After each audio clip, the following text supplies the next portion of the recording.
Bien, la solution, elle est une et unique.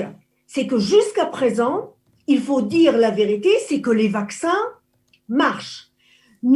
Si vous regardez les personnes très malades, aucune n'a été vaccinée. C'est vrai qu'il y a quelques personnes vaccinées qui peuvent devenir positives, mais elles ne sont pas malades.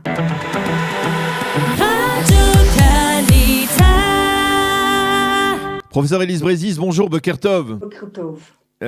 Alors je disais que nous faisons appel à vous en général lorsqu'il y a des questions que nous n'arrivons pas à résoudre ou des problèmes qui paraissent sans solution. Ce matin, l'une des questions que beaucoup d'Israéliens se posent, c'est pourquoi finalement le gouvernement décide de sortir du confinement, un confinement d'un mois long, partiel, pas véritablement bien respecté, alors que les données sont extrêmement effrayantes et on va dire même très concrètement, il y a aujourd'hui plus de nouveaux malades par jour qu'il y en avait au moment où le gouvernement a décrété l'entrée en confinement. Expliquez-nous pourquoi. D'abord, il faut dire la vérité. Nous, en tant que chercheurs, nos prévisions, il y a 3 semaines, étaient fausses. C'est la première fois que nous nous sommes trompés durant cette année. Elles sont en général basées sur les données du centre Weizmann. Et les prévisions jusqu'à présent étaient... il y avait une courbe de prévu et la réalité était très très proche. Donc, on avait une courbe qui définissait quoi? La baisse du qui taux? Définissait le nombre de personnes malades, positives, le nombre de personnes très malades et le nombre de morts. Ce sont les 3 données qui sont importantes et aussi le pourcentage de personnes positives. Ce sont les données vraiment importantes. Vous avez des centaines de données. Weizmann savait vraiment regarder les données importantes et dire c'est ce qui est important pour devoir faire un confinement et sortir du confinement. Et donc, on faisait vraiment ce que le centre Weizmann présentait parce que ils avaient réussi jusqu'à présent et donc c'était basé sur un modèle. Et c'est la première fois, donc, je vous rappelle qu'il y a 3 semaines, quelque chose comme ça, on avait dit, très bien, on rentre dans un confinement qui devrait être de 2 semaines, oui. Peut-être une semaine de plus, mais après, c'est la fin du tunnel. Oui. Et c'était basé sur ces modèles-là. Eh bien, je vais avouer, on s'est trompé.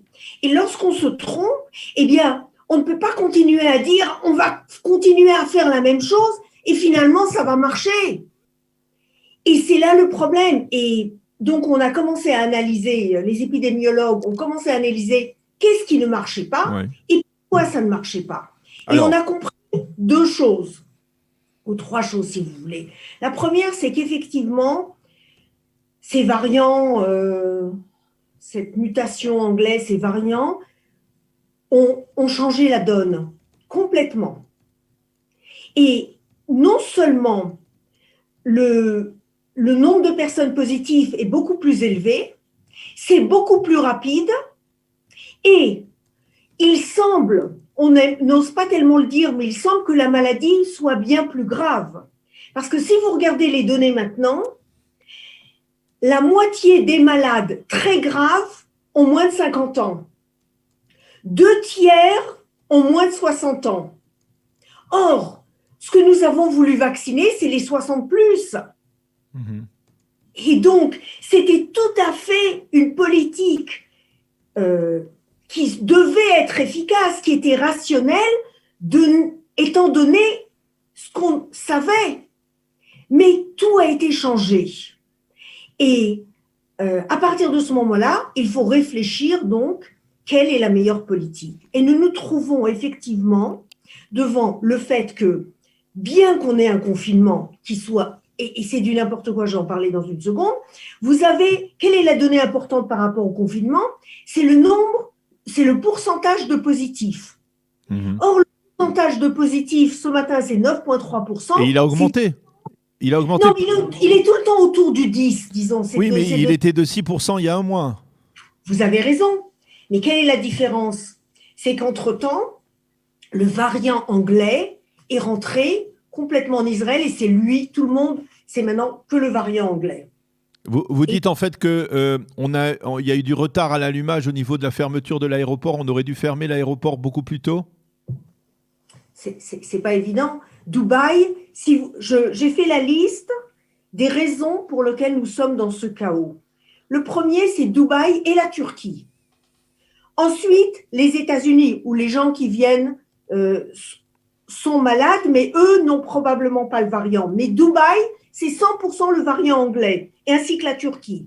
Ensuite, les mariages, les fêtes, Hanouka de l'époque, et ces espèces de tiges. Et je ne parlerai pas justement des enterrements, parce que ce n'est pas du tout sûr. C'est terrible d'un point de vue sociologique ce qui se passe, mais on ne sait pas du tout si vraiment là-bas, vous pouvez devenir positif et être malade. On n'en sait rien. Vous vous rendez compte? On ne sait même pas. Mais ce qui est sûr, c'est que ça vient de Dubaï et de la Turquie. Donc, on aurait fermé 2 semaines avant. On ne l'a pas fermé pour des raisons politiques. Et donc, parce qu'on voulait dire, on a un traité de paix, et surtout permettre aux gens d'une certaine classe sociale moyenne de se promener un petit peu à l'étranger et de faire des achats. C'était ça l'idée. Et là, ça a complètement changé les données. Et nous nous trouvons actuellement, de toute façon, dans une espèce de période de chaos.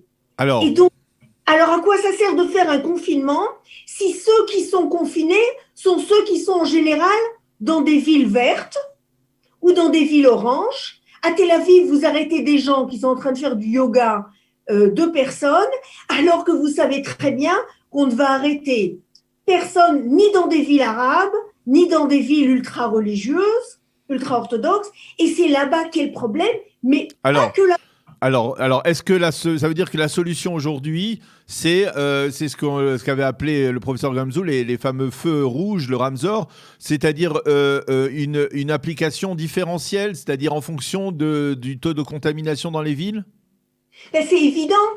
Enfin, c'est comme demander pourquoi vous appelez pas le Messie aussi. Parce que vous avez entendu ce matin Derry et Litzman. Derry et Litzman ont très bien expliqué que si on osera faire cette espèce de Ramsor, eh bien, oubliez-les pour les élections. Et donc, ils ont une telle force. Enfin, Netanyahou, actuellement, n'est intéressé qu'à une seule chose. Hier, la raison pour laquelle il n'y a pas eu de réunion du gouvernement, c'était parce que c'était lui qui a obligé les gens de droite à se mettre d'accord. Il y a passé plus de 2 heures. C'est 2 heures sur lesquelles il n'a pas eu le temps de prendre la décision, ce qu'on allait faire dans le pays, avec le confinement. On continuera le confinement parce que le confinement, c'est un espèce de, si vous voulez... solution facile. C'est une solution sur laquelle on y est déjà. Donc, pourquoi changer? Ça ne m'étonnerait pas qu'on continue jusqu'à dimanche, mais à dimanche, les gens en auront marre. Et de toute façon, ça sert strictement à rien, puisque vous confinez les gens qui, eux, de toute façon, sont en général et vaccinés et font attention. Alors, quelle est vraiment la solution? Bien, la solution, elle est une et unique. C'est que jusqu'à présent, il faut dire la vérité, c'est que les vaccins marchent. Si vous regardez les personnes très malades, aucune n'a été vaccinée. C'est vrai qu'il y a quelques personnes vaccinées qui peuvent devenir positives, mais elles ne sont pas malades. Donc, c'est pour ça qu'il fallait en fait ouvrir beaucoup plus tôt aux 50+, parce qu'ils sont aussi malades que les 60+. C'est là le très grave problème de ce nouveau, de cette variation, de cette mutation, c'est qu'en fait, ça touche les 50+ autant que les 60+. C'est la première chose. Deuxièmement, on sait le problème des femmes enceintes. Bon, mais maintenant, elles sont vaccinées, donc c'est déjà un problème un peu moindre. Et on comprend qu'il faudra absolument vacciner au moins 90% de la population pour qu'on puisse dire ce virus est derrière nous. On pensait que 70% c'était suffisant. C'était vrai à l'époque, mais avec la mutation anglaise, ça ne l'est pas. Et il faut tous prier vraiment qu'il n'y ait pas des nouveaux variants bien plus graves. Alors, je me dois également... Tout ça, on ne le savait pas. On ne le savait pas. Alors, je me dois aussi également de vous poser la question sur l'aspect économique, parce que là, maintenant, c'est-à-dire on est dans des chiffres. J'écoutais ce matin le professeur Yaron Zelika, qui en connaît quand même pas mal en matière économique, qui, même s'il s'engage dans la vie politique aujourd'hui, on parlait d'un déficit de 160 milliards de shekels. C'est-à-dire comment également sortir de cette situation. La dernière fois qu'on s'est parlé, je le rappelle, vous n'étiez pas particulièrement pessimiste. Vous restez toujours un petit peu optimiste par rapport à cette situation ? Absolument. Non, il ne faut pas écouter Zelika, qui est intéressé à se faire élire. Donc, il vous dira que le monde va très mal. Il faut donc son élection. Mais mettons les choses au point. Ça fait déjà quelques semaines que nous savons que nous aurons un déficit actuellement de 12%. Nous savons très bien que la dette sera à peu près autour de 75%. Ça ne me fait pas du tout peur, ça ne fait peur à personne, ça ne fait même pas peur aux gens de l'étranger qui nous donnent la note. Qu'est-ce qui me fait peur actuellement ?